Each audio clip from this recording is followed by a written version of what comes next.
on the entire topic, look, if you want to play palace intrigue, you have Mayor Adams, who's running, who is a wholly owned subsidiary of President Trump, right?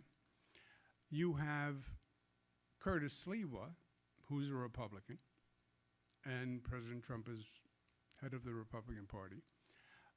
And then you have the assemblyman, who I think politically, this is my opinion, the Republicans would have a field day if New York City elected Mayor Mamdani. Because they would use him politically.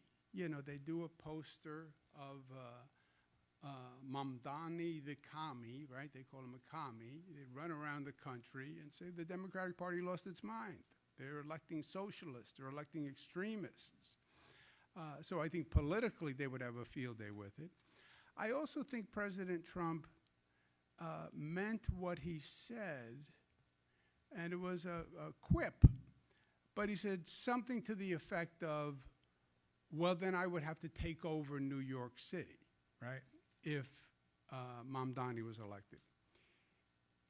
I think there's something to that. I think he would say New York City has a crime problem. New York City has an immigration problem. New York City just elected a communist mayor who has no experience, and the federal government has to come in to help. I think it would be like Los Angeles on steroids, right? Well, the federal government has to come in. I think the president would like to have control of New York City. I think that's why he did what he did with Mayor Adams.